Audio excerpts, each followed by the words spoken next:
Silvio, estou de frente hoje com um pastor evangélico dos mais conhecidos e polêmicos do Brasil. Silas Malafaia é carioca de nascimento, mas abraçou uma fé que ultrapassa fronteiras. Malafaia tem o dom da palavra, poder que ele exerce há quase 30 anos em programas de televisão transmitidos aqui, nos Estados Unidos, Europa e África. É líder da igreja Assembleia de Deus Vitória em Cristo e combate abertamente a homossexualidade e o aborto. Silas trouxe esses temas para as últimas campanhas eleitorais, o que lhe rendeu alguns processos e muita publicidade. Recentemente, ele foi citado pela revista americana Forbes como um dos pastores mais ricos do Brasil. Não deixou por menos, disse que vai ferrar a Forbes. Pastor, antes de mais nada, muito obrigado pela presença aqui nos nossos estúdios. É que agradeço. Vamos começar pelo assunto mais atual, pela Forbes. Sim. Que é recentíssima. A revista publicou que o senhor está em terceiro lugar entre os pastores evangélicos mais ricos do Brasil, com uma fortuna pessoal avaliada em 150 milhões de dólares, que dá em números brasileiros 300 milhões de reais. E o senhor contestou essa informação. Sim. Deixa eu te falar, Gabi. Safado, sem vergonha, bandido, caluniador, tem tudo que é lugar. Pastor, padre, jornalista, tem tudo que é lugar. Quando a Forbes faz uma declaração dessa, não é uma declaraçãozinha qualquer. Eu vivo de quê? Eu vivo de que pessoas acreditem em mim para darem ofertas, na verdade, porque eu sou um pouco diferente de outros pastores. As ofertas que eu recebo é mais de gente que não é da minha igreja. Eu sou pastor de igreja há 2 anos e meio. Então, há 30 anos eu sou conferencista e tenho programas de TV e recebo verbas de pessoas que não me conhecem de perto. 80% são evangélicos e 20% é gente de tudo que é religião. Então, quando eles falam isso, o que subentende? O ser humano é um ser inteligente, que raciocina, que pensa. Peraí, esse cara tem 300 milhões, está roubando de gente. Não, roubando não. Ele tá metendo a mão. Mas eu gosto de ser, desculpa, eu sou muito franco. Esse cara tá com essa grana toda porque tá metendo a mão em alguma coisa. Aí vamos lá. Onde é que tá a mentira e a safadeza? Primeiro, minha declaração do imposto de renda, eu vou fazer porque você tem credibilidade. Estou sendo honesto. Se eu tivesse no outro programa, um outro jornalista, mas como você é uma jornalista de muita credibilidade, então exclusivamente aqui para você, aqui, e no meu programa de TV, porque eu não devo nada, não tenho nada a temer, eu tenho aqui o espelho de bens do meu imposto de renda, tá aqui, coisa sigilosa que ninguém dá, ninguém abre, eu estou aqui com ele. O meu imposto de renda, depois você pode olhar o final, onde diz sobre o patrimônio que eu tenho, é 4 milhões de reais. Nesses 4 milhões de reais, tem 2 milhões do capital da editora Central Gospel, porque você é obrigado a declarar o capital, né? Quando você abre uma empresa, qual é o capital dessa empresa? Então, isso entra no imposto de renda. Então, eu tenho uma casa, 6 apartamentos, 3 meus filhos moram, 3 eu comprei em comodato de construção, que ainda faltam 30 prestações em Vila Velha, de um construtor evangélico. Eu tenho um apartamento em Boca Raton, que está aqui a declaração de bens do Banco Central, ela está aqui. Comprei por 149 mil dólares para pagar em 30 anos. Se eu pegar esse patrimônio atualizado, porque você na declaração do imposto de renda, você põe o dia que você comprou. Mas se eu pegar isso e atualizar o valor que vale a minha casa, que aqui está por 800 mil, porque foi quando eu comprei, eu vou ter aqui de patrimônio atualizado de valores de hoje, 4 milhões e meio, ok? Aqui tem 4 milhões porque tem 2 milhões da minha participação na minha empresa. Então, se eu tirar isso e atualizar, então, o que a Forbes está falando, primeiro, é mentira. O jornalista, o correspondente, eu acho que ele vai perder o emprego, porque eu vou processar a Forbes nos Estados Unidos. Eu não vou processar aqui. Aqui não tem graça. Eu vou fazer doer lá. Porque eu acho uma safadeza você denegrir, porque se eu tivesse, eu também diria. Porque há 25 anos eu não tenho salário de pastor. Eu sou pastor há 30 anos, tive salário por 5 anos, não que seja pecado errado, é bíblico.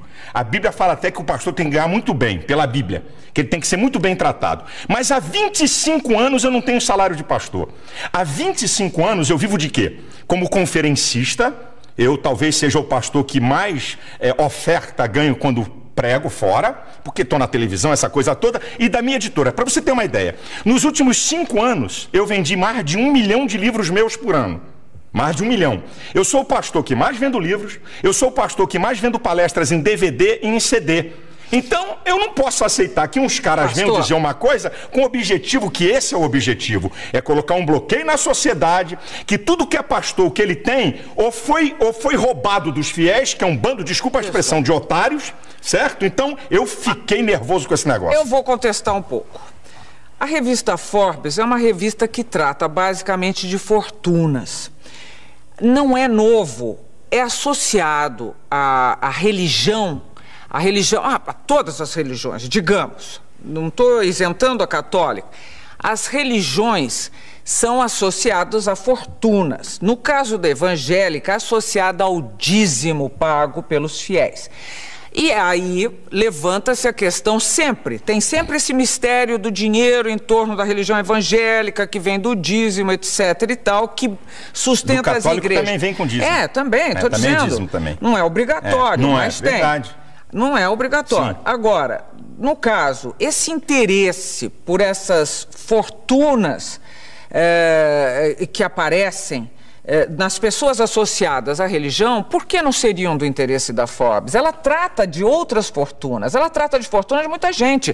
Ela cita o Ike como o Ike Batista, ela cita todo mundo. Por que não citaria os brasileiros associados à religião? E mais, a revista se defendeu citando fontes. Ela disse Ministério Público, mentira, Polícia Federal, mentira, e imprensa. Mentira, primeiro, não tem um dado na imprensa, seja jornais ou revistas, não tem um dado para ele declarar que eu tenho 300 milhões. 2, a Polícia Federal e o Ministério Público Federal, que são instituições de muita credibilidade, legalmente eles não têm autoridade de falar nada de ninguém. Só tem um órgão, Receita Federal. E que para falar do que eu tenho, um juiz tem que autorizar. Porque sigilo fiscal, sigilo de patrimônios, sigilos bancários, só um juiz pode quebrar. Então eu disse para você, a Forbes pode falar da fortuna de qualquer um, mas fale dos que tem.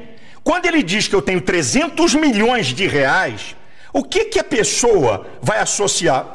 É o ser humano, o cérebro humano, o ser humano, ele é um ser que diferencia dos animais, porque ele tem inteligência e percepção, ele faz associações. Então diz assim, pô, esse malandro aí, esse vagabundo aí, tem 300 milhões porque roubou os fiéis. Então essa é a ideia. E eu não vou receber fama daquilo que eu não tenho. Porque para o milionário, Gabi, para o empresário sair, olha, eu estou entre os 100 mais ricos do mundo. Isso dá até crédito para o cara. Os bancos, pô, esse cara aqui está entre os milionários. Para mim é o contrário, o efeito é negativo. Mas, o pastor, você não devia estar fazendo esse tipo de não defesa da teologia da prosperidade. Não, diferente. Aí vem cá. Quem disse? Existe uma coisa, existe o besterol da teologia da prosperidade, existe a teologia da prosperidade da Bíblia. Então explica pra gente. Eu explico para você qual é o besterol da teologia da prosperidade.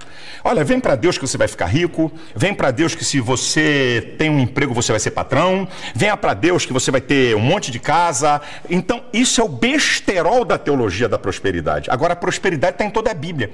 E o cerne da prosperidade diz assim, bem, pastor, me diga uma coisa que a Bíblia mostra que a pessoa pode ser próspera. Ou então, o que faz uma pessoa ser próspera à luz da Bíblia? A Bíblia diz que prosperidade é obedecer às leis de Deus. Tem um salmo, que é o Salmo 112, que diz assim, bem-aventurado o homem que teme ao Senhor e que obedece os seus mandamentos. A sua geração será poderosa. A sua descendência será grande na terra. Fazenda e riqueza haverá na sua casa, e a sua descendência permanece para sempre. O Salmo 1, que é um salmo muito lindo, que diz que aquele que medita dia e noite na lei do Senhor, olha o que diz o salmo, é muito interessante. É como árvore plantada junto a ribeiros, que dá o seu fruto na estação própria, cujas folhas não caem, e tudo quanto fizer prosperará.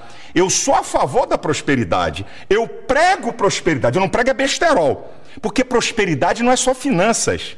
Prosperidade envolve bem-estar. Prosperidade, você viver bem. Tem um monte de coisa junto. A minha pergunta é, os seus fiéis, os mais simples, porque eu sei, todo mundo, você tem fiéis também que são poderosos. Todos os níveis sociais eu tenho. E que fazem doações poderosas e sabem o que estão fazendo e querem fazer isso e podem fazer isso. Agora, quando você fala, Eu às vezes misturo você e senhor. Você, pelo amor de Jesus. Quando você fala quando você divaga em cima dessa teoria da prosperidade, você de alguma maneira não leva o povo, o fiel, a crer que dando o dízimo a vida dele vai melhorar? Bem, deixa eu te dizer, não sou eu que digo isso, é a Bíblia. Sim, mas... Eu não digo, existe uma coisa, a Bíblia, como qualquer coisa na vida, como qualquer ideologia ou religião, os comunistas, ou a ideologia ateísta, ele crê naquilo, ok? Quando você crê, existem um conjunto de crenças e valores que estão arraigados ali. Então, quando eu digo para o meu fiel que ele vai dar dízimo e oferta para ser rico, eu estou falando uma mentira. Agora, quando eu digo para o meu fiel que ele está dando oferta e dízimo porque Deus vai abençoá-lo, é uma verdade. Porque é isso que a Bíblia me aponta. Eu não posso declarar, e nunca declarei isso, que eu não sou tolo, eu tenho um certo conhecimento, eu tenho uma certa formação teológica, e venho de uma família muito tradicional de formação teológica. Meus pais são pioneiros no ensino teológico e também gente da área da educação. Você, além do mais, é formado em psicologia. Sou psicólogo. Então, deixa eu te falar, se eu chegar para o meu filho e dizer, minha gente, dá aqui o seu dízimo da sua oferta, você vai ficar rico. Isso é uma afronta. Agora, quando eu digo para ele, se você for fiel naquilo que a Bíblia diz, Deus vai te abençoar. Porque aí eu digo assim... E aí não está... Não está, eu te explico por quê. Não está passando uma ideia de que os seus desejos serão satisfeitos? Não. Escuta bem, a prosperidade, isso que eu digo, Gabi, se você falar que prosperidade, se um pastor falar que prosperidade é só dinheiro, ele está incorrendo num erro gravíssimo. Prosperidade, eu brinco, eu digo na igreja, sabe o que é prosperidade? Vou dar um exemplo bem simples e em tese. Você está aqui e ganha R$1.000, o cara da direita ganha 5.000, o da esquerda ganha 4.000 e você vive melhor do que eles. Você tem paz na sua casa, você tem alegria de viver, você tem bem-estar, tem coisa emocional aqui, equilíbrio emocional, você não deve a agiota ganhando menos do que ele. Isso é prosperidade. Sim, eu sei. Mas agora... É isso que é prosperidade. E a gente tem que ensinar o povo a isso. Mas agora, vamos ser honestos. Sim. Honestíssimos. O dízimo... Esse dízimo de cada fiel repetido, repetido, sustenta e muito bem as igrejas evangélicas. Como já sustentou melhor a Igreja Católica, mas sustenta. Então, vamos dizer que essa prosperidade chega mais para a igreja do que propriamente para o seu fiel. Vamos dizer, eu acho até um pouco herético, acho meio heresia, porque parece, afinal, que Deus protege mais a igreja do que o fiel dela. Eis aí um engano. E esse é o engano redondo de muitos. Eu vou falar de uma igreja que eu não tenho nada a ver com ela. Ok? Eu não tenho muitas discordâncias. Então vamos lá, vou usar outra que vai ficar mais fácil, porque todo mundo percebe. Você acha que o cara que é membro da Universal está dando oferta e dízimo apenas porque um cara muito inteligente, malandro, espetacular, fantástico, fenomenal, consegue persuadi-lo para que durante 10, 15, 20, 30 anos o cara dá dízimo, dá ofertas especiais e não tem nada de benefício? Deus trabalha com uma lei de recompensa. O apóstolo Paulo diz uma coisa linda, ele diz assim, olha, uma coisa eu faço, eu deixo as coisas que para trás ficam e eu prossigo para as que estão na minha frente pelo prêmio. Você sabe que Deus, ele fala de uma lei de recompensa o tempo todo, porque Deus conhece o ser humano. Mas então, qual é a recompensa? Qual é a recompensa? Eu mostro para você, e você pode ir em qualquer igreja. Esse é o engano de muita gente. Você pode ir em qualquer igreja. Eu desafio imprensa, pode ir comigo. Chama, querida, escuta. Mas muita gente já reclamou e já deu matéria dizendo que perdeu tudo. Então você faz o seguinte, você pega do universo, espera aí, vamos para a lei da probabilidade. Então, você tem um grupo, é assim que se faz as pesquisas. Você tem um grupo de 1.000 pessoas, onde 30%, não vou nem ser mais, 30% abandonou a fé, reclamou que perdeu tudo. Agora, você tem um grupo de 1.000 pessoas onde 1 ou 2 estão reclamando. Esse número, Gabriela, não é pastores, não somos nós, eu não mudo vida de ninguém, eu não transformo ninguém. A verdade é que Deus está interessado no bem-estar do homem. Então, o que eu digo para você é o seguinte, vai lá no povo. Como é que uma pessoa, Marília Gabriela, fica 30 anos numa igreja? 40 anos numa igreja, dando oferta e dízimo e não tem benefício nenhum. É um imbecil idiota. Não. Então, como é que é isso? O maior beneficiado são as pessoas e não a igreja. Eu acho que encontra um conforto, um tipo de conforto. Encontra muito mais. Bom, um conforto, um estímulo. Mas...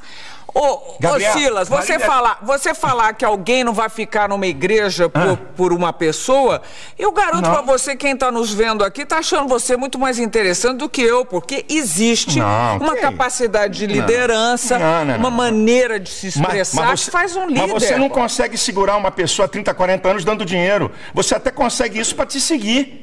Mas o cara dando bens... Agora, o que acontece? Vamos lá, quais são os graves problemas da sociedade? Drogas é um grave problema, correto? Um gravíssimo problema, que nem eles sabem o que vão fazer, tá? Bebida, 1 em cada 4 jovens...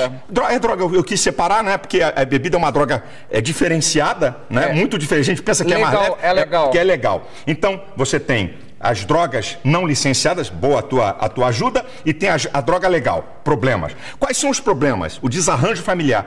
Minha filha, a igreja trabalha para recuperar essas pessoas sem o Estado dar R$1 no de graça para o Estado. Então o cara, Gabi, nós temos essa experiência, o cara tem um único filho. Ele diz, eu daria tudo o que eu tenho para tirar esse cara da cocaína. Eu daria tudo o que eu tenho para tirar esse cara do crack. Eu daria tudo para tirar meu marido da bebida. Aí vai para a igreja. O filho volta, é restaurado. Quanto vale isso? É ele. Aí você vai perguntar a ele assim, eu fui beneficiado? Ele diz assim, se eu der o dinheiro todo que eu ganho, não paga, não é o que o pastor fez. Eu não gosto desse negócio de pastor. Pastor é apenas um condutor, mas o que Deus faz na vida das pessoas. Eu não faço nada, Gabi. Eu creio num Deus que faz. Ô Silas, mas agora vou terminar esse bloco. Mas você anda de avião? Sim. Você é uma igreja que tem avião próprio. Você citou um apartamento nos Estados Unidos. Em uma outra matéria que eu li sua, você dizia que alguns apartamentos a pagar há 30 anos. Não, um apartamento e esse que eu te informei está na minha declaração de imposto de renda. Alguns outros, mas não importa. E outros aqui no Brasil. Mas não importa. Que não foi com dinheiro de igreja. Não estou dizendo que você não mereça. Você fez uma coisa convincente.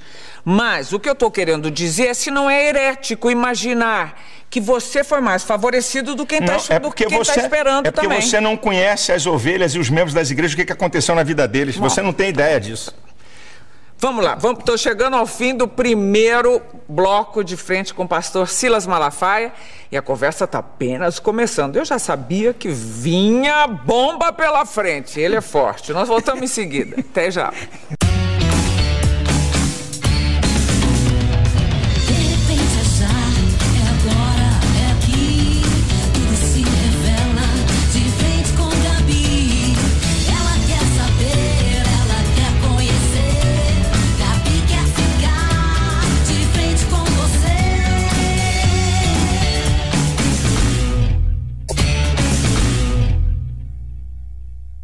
De volta e de frente com o pastor Silas Malafaia. Agora vem bomba. Vamos lá. O pastor, o Silas. No discurso de posse para o segundo mandato, o presidente americano Barack Obama disse textualmente: nossa jornada não estará completa até que nossos irmãos e irmãs gays sejam tratados como qualquer pessoa. Na sua igreja ele não teria sido reeleito. Na minha igreja, não. Ele não teria sido reeleito. Deixa eu falar sobre essa questão de homossexualismo. Homossexualidade. Isso, obrigado. Deixa eu te falar uma coisa. Primeiro, ninguém nasce gay. Homossexualismo é um comportamento. Eu vou fazer uma definição. Tá, então vamos lá. É contestável. É contestável? Eu mando vir na genética. Quem é que pode dizer se alguém nasce gay ou não? Não é a psicologia, é a genética. A ciência que pode dizer, é igual o aborto. Quem é que pode dizer onde começa a vida? A biologia. Então, quem é que na ciência? Então, eu vou primeiro para... Bom, você sabe que as últimas pesquisas andaram mapeando o cérebro de gente aí. Não deu nada, olha aqui. Deixa eu te falar. Deixa eu falar uma coisa aqui para você que é muito interessante.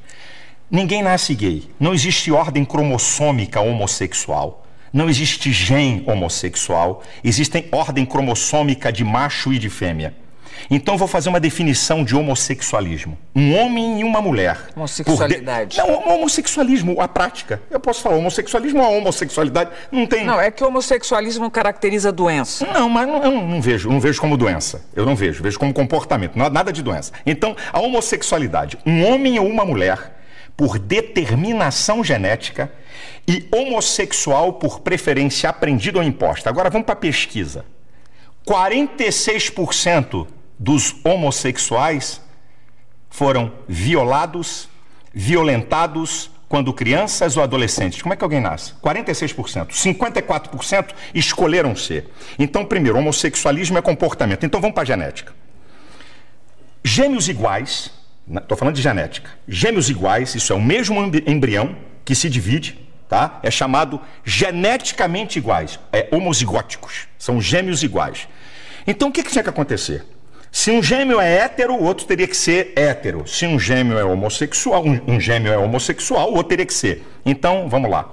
35% dos gêmeos que são homossexuais, o outro, 65% são héteros. Então, como é que são iguais? Como é que nasce? Espera aí, eu estou falando de nascer homossexual. Eu estou falando de genética. Tá bom. Não tem uma fonte na genética... Não tem uma fonte, traços psíquicos, não sei o quê. Então vamos lá, 46% passaram a ser homossexuais e eles não falam. O dia que eu falei isso, a partir do dia que foram violados e violentados... Então você já está dando outro dado. Eu estou dando um dado. No geral, violentados por quem? Não. Por parentes, violentados por vizinhos. Não. Por ser heterossexuais. Bom, então vamos lá. Então, nascer é o seguinte, eu vim a esse mundo e tenho essa vontade. Por que animais, e nós somos mais um na natureza, por que animais praticam não nascem homossexual? Praticam sexo com muitos animais, com animais do mesmo sexo, e não são perturbados na outra sexualidade. E não é, os animais não são considerados uma prática homossexual. Vem cá. Não há olha a pergunta que você me fez. Olha a pergunta. Nós estamos conversando e disse assim, eu disse aqui, ninguém nasce homossexual. Foi a minha resposta aqui para você. Eu já disse que é contestável. Você disse que é contestável, eu digo, o que tem argumento. A ciência, o que é ciência? Tem que ter observação. Por que a evolução é teoria? Porque você não pode comprová-la na observação. Agora, então, escute. Peraí, essa conversa não vai terminar nunca. E eu quero saber de você. Você quer saber, eu tenho que te responder. Eu quero saber qual é a tua questão com a homossexualidade. Eu vou te dizer qual é a questão. A minha questão aqui no Brasil, é os direitos que eles querem em detrimento da coletividade. Quais são os direitos? Os direitos? Então eu vou dizer pra você. Serem respeitados, não serem mortos e agredidos. Não, nada disso. Vamos lá, você está falando de mortos? Quando eles falam de números, que eu acho que ninguém deve morrer. Eu não quero que ninguém morra de nada. Mas quando eles utilizam números, é contra eles totalmente. Eu vou nessa do número já. Mas vamos aqui. O que eles querem na PLC 122? Número 1. Lá no artigo 20, parágrafo 5º, está dizendo o seguinte, que se um homossexual sofrer constrangimento vexatório de ordem ética, moral, filosófica, tá lá. Então, ok? 3 a 5 anos de cadeia. Então vamos para a Constituição. Artigo 5º, inciso 8. Ninguém será privado por convicções filosóficas, religiosas e políticas. Então quer dizer, o que é... No caso deles, que eles estão querendo ser tratados como os outros. O que é constrangimento filosófico? Quem é que define isso? Significa o quê? Se olhar para a cara de um homossexual mal, olha, você está me constrangendo filosoficamente. O que é isso? Que papo é esse? Pera aí um instantinho, O artigo 8, a linha... exagerando, é o que está lá. Artigo 20, parágrafo 5º. Não, você está... Aqui, ó. Não, eu tô com ela. Não, aqui, você quer que eu leia? Mas a interpretação que você está dando... a interpretação O meu medo é que o que você fala com toda a propriedade e convicção possa... Como você disse, não tenho nada contra homossexuais, você já disse mais de uma vez. Não tenho nada, não quero que eles sofram violência, etc. Nenhum, Salão. Mas acontece que não todas as pessoas têm a formação que você tem ou têm um tipo de disposição esclarecida. Você, falando com essa convicção e desta forma e com essa sua interpretação, pode eventualmente estar influenciando pessoas que vão sim praticar violências contra homossexuais. Então vamos cortar programas de televisão, vamos cortar novelas, vamos cortar filmes que tem ação, porque vai influenciar alguém a matar. Aí a sociedade para. Então a televisão vai ter que parar agora, vai ficar só Marília Gabriela. Porque tem entrevista. O cara que mata não vai poder mais filme na TV. Você acha que os homossexuais que pagam impostos, trabalham não têm direitos, os mesmos direitos que você Eles tem? Se eu tomar um tapa na cara, É igual um homossexual tomar um tapa na cara. Se alguém me xingar, a lei tá igualzinha pra eles. Se alguém xingar eles, é igual, não tem filha. sido dessa maneira. Não, se não tem sido... Não tem sido. Se tivesse sido até agora, eles não estariam atrás de uma lei que os protegesse, olha, eu vou dizer uma Silas. coisa. Eu fui ofendido com a suástica na reunião da comissão de cidadania. Botaram o meu nome com a suástica, que é crime no Brasil. Eles querem uma lei para atacar, xingar, atingir quem eles querem, estarem protegidos acima de todos. Uma vírgula para eles. Então, eles não estão atrás apenas... Você quer ver uma outra? A linha B do artigo 8 da PLC 122. Ninguém pode impedir a afetividade de um homossexual, transgênicos, bissexuais. Este direito será dado aos demais cidadãos. Quer dizer, a preferência passou a ser deles. Então agora eu vou para o campo da realidade. O lugar do culto é protegido pela Constituição. Tá certo? Lugar do culto, lá dentro do culto. Ninguém entra, ninguém faz bagunça que vai dançar. O pátio da igreja não. Então o que significa que essa lei estiver aprovada? Se no pátio da minha igreja tiver um casal de homossexual se beijando e eu botar pra fora, 3 a 5 anos de cadeia. O que eu vou dar esse mole pra eles aonde? Nunca. Vem cá. Os seus fiéis, imagino, entre eles deve haver homossexuais. Que foram ou que estão buscando sair. Mas existem. Que estão buscando sair. Entre os pastores também. Se houver... Pela lei da probabilidade. Olha, se tiver pastor homossexual, Deus fala na Bíblia, adultério, homossexualismo, prostituição, o cara é passível de ser excluído daquela congregação. Então, se um pastor tiver um caso com uma mulher, ele perde o cargo de pastor. Se um pastor tiver um caso de homossexualismo, ele perde o caso de pastor. Se um pastor for solteiro e tiver uma relação sexual com qualquer uma, vai perder o cargo. Então, a Bíblia trata do mesmo nível. Algum do fiel seu homossexual chegou a conversar com você sobre esse assunto ou não existe sequer conversa a respeito? É claro, pede socorro. Olha, a igreja está lotada de gente Você, como psicólogo, chegou à conclusão de que um homossexual deve e pode ser realmente... Olha, eu vou pedir, desculpa a minha ousadia de falar com você. Um dia, Gabi, traga aqui Joide. É um pastor que foi travesti na Europa, está casado há 12 anos, que eu falando é uma coisa. Você tem que ver, ele tem foto, ele como travesti, bonitão, peitão, colchão, babababá, ele tem as fotos. Ouça alguém que foi reorientado. Você aceita que ele podia ser um bissexual? Não, conversa com ele pra você. Não, eu tô perguntando se você aceita que ele podia ser um bissexual. Pode ser um bissexual. Agora, mais grave vai botar do que 380 de peito, vai botar bumbum e coxa e ser bissexual. Mas olha aqui, vem aqui. Não virou, depois não casou e tudo? Casou. Agora, eu vou fazer uma pergunta pra você. Você não acha outra vez, eu acho um pouco herético, que criaturas de Deus, digamos, sejam julgadas em nome de Deus? Que autoridade, que autorização deu ele para qualquer ser humano ficar julgando o outro nesse nível? A autoridade não é para julgar a pessoa. A autoridade da Bíblia é para condenar pecado. E eu vou dizer uma coisa para você. Você sabia que Jesus falou mais sobre o inferno do que sobre o céu nos evangelhos? Jesus falou mais. E por que Jesus falou mais sobre o inferno do que sobre o céu? Para mostrar o perigo que é ele e para quem vai para lá. Então a Bíblia define o que é pecado. Então eu não estou aqui para acusar A, B ou C, mas eu estou aqui para condenar o pecado. Então, na minha visão, ok? Da minha crença e valores, da minha visão espiritual, do que eu creio na Bíblia, a homossexualidade, o adultério, a prostituição são pecados claríssimos à luz da Bíblia. Então, um casamento que não der certo para você também tem que continuar lá para sempre. Não. A pessoa não pode se separar e fazer outra família com outra pessoa. A Bíblia dá.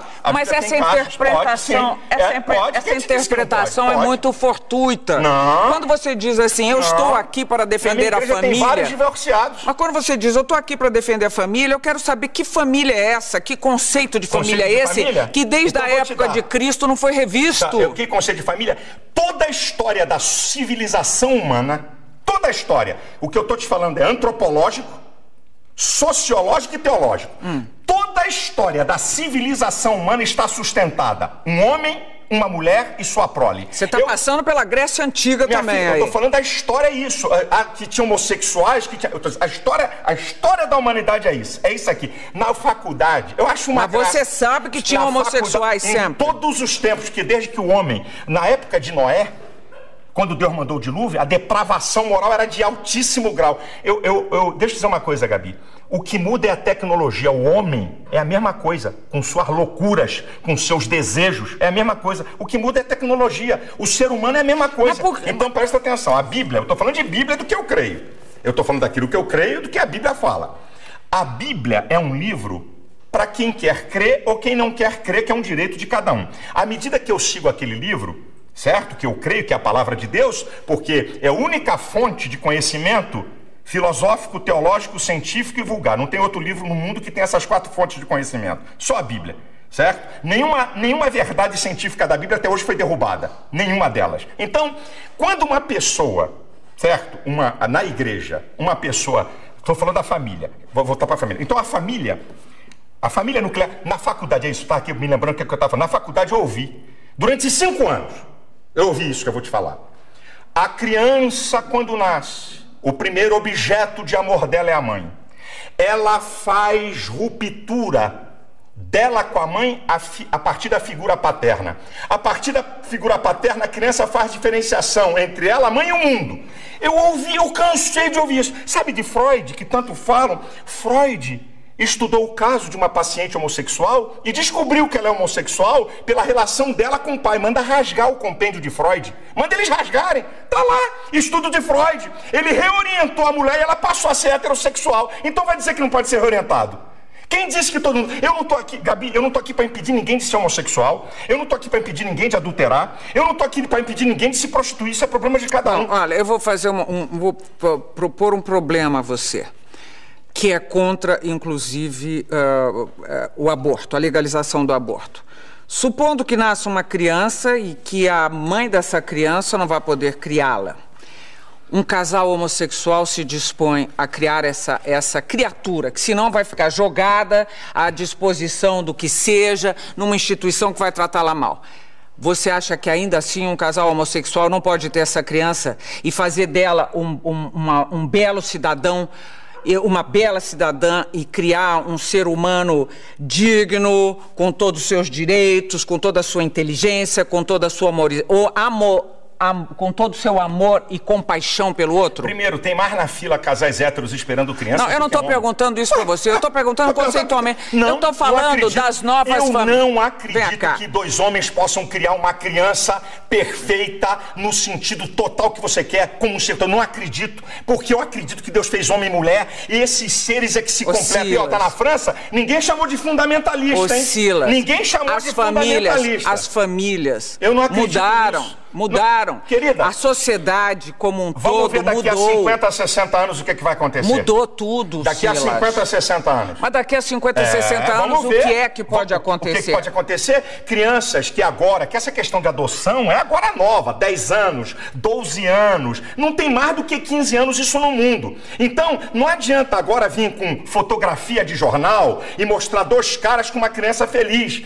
Essa história para mim não me convence. Não estou falando só disso, estou falando de 2 mulheres ou 2 homens. Eu acredito que 2 homens e 2 mulheres tenham capacidade para desenvolver um ser humano. Não acredito. Eu acredito que um homem e uma mulher... Eu não acredito nisso. Eu conheço muitas pessoas que foram criadas dessa forma. Daqui a uns 30 anos você pode me dizer alguma coisa. Você já está pré-julgando, Silas. Você é Deus, você está julgando e pré-julgando. Não, você está pré-julgando. Eu estou dizendo sobre o que eu aprendi. Você está dizendo que uma criança ali criada, daqui a 30 anos vai ser o quê? Eu não sei, tem minhas dúvidas. Você está falando, vai ver o que vai acontecer. Assim como uma criança ser criada por leviano, um pai leviano, eu tenho minhas dúvidas sobre ela. Um pai bandido que bate na mulher. Tenho minhas dúvidas. Uma família que tem um pai maldito. Tenho minhas dúvidas. O que é que vai dar essa criança? Eu até acredito que o ser humano, por ele ser um ser inteligente, ele possa romper uma história e construir uma história nova. Não significa que filho de bandido vai ser bandido e filho de bacana vai ser bacana. Um cara pode romper a sua história para pior e para melhor. Agora, eu estou falando aqui na tese que você está me apresentando. Das novas famílias. Da tese. Eu posso defender as minhas teses com a maior veemência possível. e não significa que eu odeio as pessoas. Eu sou muito veemente para defender meus princípios. É meu jeito. Você mesmo já falou, eu sou polêmico, meu jeito. Eu defendo com muita vontade. Agora, eu amo profundamente. Uma vez um repórter perguntou assim para mim: pastor, vamos lá, se seu filho fosse homossexual, como é que o senhor agiria? Eu disse para ele: eu amaria 100% e discordaria dele 100%. Quem disse que amar você é ia dizer fazer amém? Um inferno da vida do seu filho. Não ia não. Nossa! Eu ia mostrar a ele, eu ia tentar ajudá-lo com o meu amor. Sabe por quê, Gabi? O ser humano pensa que amar é falar que o outro quer ouvir. Supondo que ele não conseguisse... Vai continuar o caminho dele. E você ia continuar enlouquecendo seu filho. Não, isso aí você me julga. Agora você falou isso. Eu disse que eu ia, vou discordar 100%. Eu vou discordar mesmo? Olha, o filho de a mãe de um bandido vai na cadeia e eu tenho trabalhos em penitenciária. O filho é assassino, fascina. Ela o ama profundamente. Agora, pergunta se ela concorda 1 milímetro com aquilo. Concordar com uma prática é uma coisa, amar a pessoa é outra. Eu amo os homossexuais, mas discordo 100% de suas práticas. Então repita isso, por favor. Eu amo isso, eles sabem. Não, diga de boca cheia. Não, eles sabem, eles não são bobinhos, não. Eles sabem. Então diga. Eu amo os homossexuais, como amo os bandidos, amo assassinos, vambora, eu aumento o leque, porque eu amo, porque o ser humano, Gabi, o ser humano é a coisa mais importante. Veja, você está colocando o homossexual lá de bandido, assassino, todas as pessoas, não, mas para dizer, olha, eu não gosto de uma prática, então estou dizendo para você. Peraí, vamos lá, vamos parar aqui, porque nós temos mais um bloco pela frente. E eu juro que não vou bater nele. E ele não vou deixar que bata em mim, não. Estamos terminando mais um bloco de frente com o pastor Silas Malafaia. Nós voltamos já já. De frente com Gabi. Com Gabi. De volta de frente com o pastor Silas Malafaia. Silas, nós temos 3 minutos, porque estouramos todo o nosso tempo anteriormente. Eu queria falar sobre, primeiro, política e religião. Caminham bem juntas? Você acha...